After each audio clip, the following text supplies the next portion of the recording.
बिस्मिल्लाहिर्रहमानिर्रहीम, अल्लाहुम्मा सल्ली अला मुहम्मद व अला आले मोहम्मद। अस्सलाम वालेकुम डियर व्यूअर्स, मैं आपका अपना एस्ट्रोलॉजर डॉक्टर मोहम्मद अली आपके अपने यूट्यूब और Facebook platform doctor M Ali astrologer से आपसे मुखातिब हूँ ढेरों दुआओं के साथ। और दुआएं मेरी आप लोगों के लिए हमेशा यही हुआ करती हैं कि अल्लाह रब्बुल इज़्ज़त आपके लिए और आपके प्यारे रिश्तों के लिए दीन और दुनिया की आसानियाँ पैदा फरमाए, आमीन सुम्मा आमीन।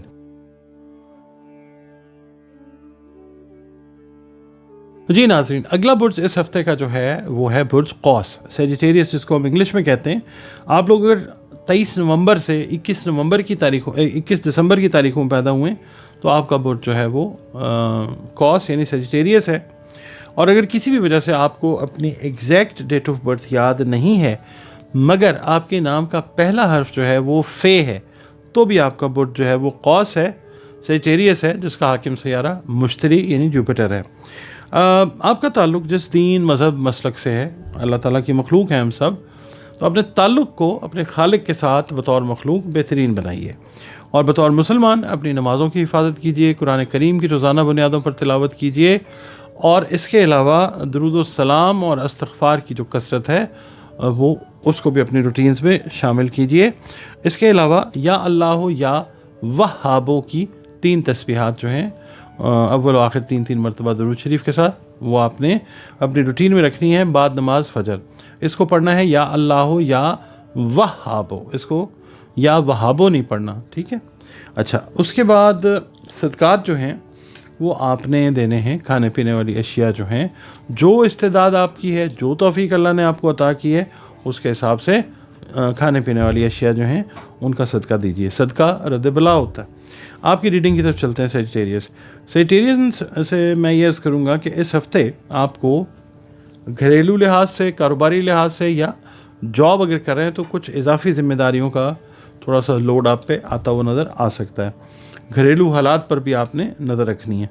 कारोबारी अफराद जो हैं उनको कोई थोड़ा सा प्रॉब्लम आ सकता है, बिज़नेस पार्टनर के साथ आर्जी कोई नाराज़गी जो है उसका सामना करना पड़ सकता है, खुदा न खास्ता। और जो स्टॉक मार्केट्स की हालत है वो तो आपके सामने ही है, तो आप कोशिश ये करें कि अभी फ़िलहाल अगर कोई इस तरह का इरादा है तो उसको रोक दें। और मुलाजमत पेशा अफराद जो हैं उनको मैं ये अर्ज़ करूँगा कि जो दफ्तरी सियासत है ना उससे आप लोग दूर रहें। कुछ पशीदा मुखालिफिन जो हैं वो बिला वजह आपको तंग करने की कोशिश कर सकते हैं।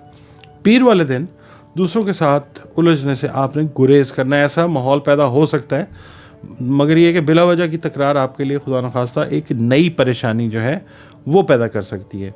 मंगल का दिन जो है नेबर्स के साथ कोई रिलेशंस जो हैं वो कशीदा हो सकते हैं। ताल्लुकात को मामूल पर रखने के लिए आपको ख़ास हिकमत अमली से काम लेना होगा।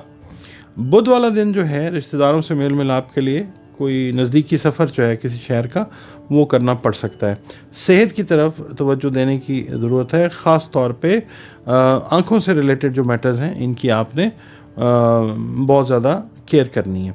जुमेरात वाला दिन जो है रकम के लेन देन में आपने एहतियात करनी है, धोखा हो सकता है और इसके अलावा आपने अपने मुखालिफिन पर नज़र भी रखनी है। जुमे वाला दिन ये है कि दोस्तों के साथ मेल मिलाप के लिए एक अच्छा दिन है इंशाअल्लाह। हफ्ते का दिन ये है कि सोशल मीडिया की जो दोस्ती है इसमें किसी अहम राज के इंकशाफ की तवक्को आप कर सकते हैं। नई दोस्ती जो है वो सोच समझ कर कीजिए। ख़वातीन जो हैं इनको सर से रिलेटेड या कमर से रिलेटेड हेल्थ में कोई इश्यूज़ जो हैं वो खुदा न खास्ता हो सकते हैं। इतवार का दिन जो है आप लोग कोई किसी मजहबी तकरीब के अंदर शामिल होते हुए नज़र आ सकते हैं या फैमिली कोई गेट टुगेदर है उसके अंदर आप लोग जो हैं वो मतलब अपने टाइम को एक क्वालिटी टाइम के तौर पे गुजारते हुए नज़र आ सकते हैं। आप लोग चैनल को देखते हैं, कमेंट्स देते हैं, वीडियोस को पसंद करते हैं, बहुत मशकूर हूँ मैं आप लोगों का। और अगर आप लोग किसी जगह पे समझते हैं कि स्टक हो रहे हैं, कोई गाइडलाइन आपको अगर चाहिए, किसी से बात करनी है, मशवरा करना है, तो आप ज़ाहिर है अल्लाह ताला से रुजू करते हैं और फिर गाइडलाइन जो है वहीं से आती है जब अल्लाह ताला की मर्ज़ी होती है। जायचा जो है ये भी एक ऐसी ही आप समझ लें इल्मी एक हैसियत रखता है کہ جب اللہ تعالیٰ کا حکم ہوتا ہے اس سے بہت اچھی گائیڈ لائن جو ہے زندگی کی جو زندگی کے جو بیشتر معاملات ہیں ان میں مل جاتی ہے. شادی ہے, بچوں کی شادی ہے, تعلیم ہے, سفر ہے, بہت سارے معاملات جو ہیں وہ اس سے واضح ہو جاتے ہیں. تو آپ لوگ اگر چاہیں تو اپنا ذائچہ جو ہے وہ بنوا سکتے ہیں. دیے گئے نمبرز کے اوپر آپ کانٹیکٹ کر لیں اور اپنی جو کنسلٹیشن اپوائنٹمنٹ ہے اس کو ریزرو کر لیں. ایک فی ہے ذائچے کی, پیڈ سروس ہے ذائچہ, تو اس کے لیے اگر آپ کانٹیکٹ کرنا چاہیں تو یہ نمبرز ہیں. اور اس کے علاوہ اگر کوئی مسائل ہیں جو آپ سمجھ رہے ہیں کہ حل طلب ہیں تو پھر قرآن کریم سے, رنگ سے, روشنی اور خوشبو سے ان کا علاج بھی, اس کی کنسلٹیشن بھی آپ مجھ سے لے سکتے ہیں.